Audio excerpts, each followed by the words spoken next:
ভারতীয় চলচ্চিত্রের ইতিহাসে রেখা এক জাদুকরী নাম। ১৫০'র বেশি সিনেমায় অভিনয়, জাতীয় পুরস্কার পদ্মশ্রী, তার ক্যারিয়ার যেন অভাবনীয় সাফল্যে ভরপুর। ব্যক্তিগত জীবনে প্রেম ও সম্পর্ক নিয়ে রেখার জীবনের গল্প যেন সিনেমাকেই হার মানায়। ৭০-এর দশকে একাধিক অভিনেতার সঙ্গে তার নাম জড়িয়েছে।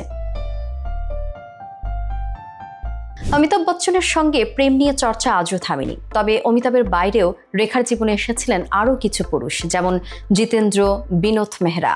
জিতেন্দ্রের সঙ্গে সম্পর্ক দীর্ঘস্থায়ী হয়নি। এরপর রেখার জীবনে আসেন বিনোদ। ঘর, জালের মতো একাধিক ছবিতে একসঙ্গে কাজ করতে গিয়ে গড়ে ওঠে ঘনিষ্ঠতা।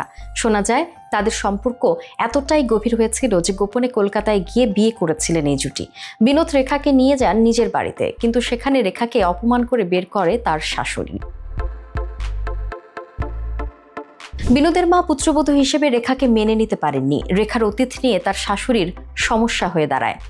এক সাক্ষাৎকারে রেখা নিজেই বলেন, গোপনে বিয়ের পর অভিনেত্রীকে গৃহপ্রবেশের দিন ধাক্কা দেয়, এমনকি জুতা পেটাও করে বিনোদের মা।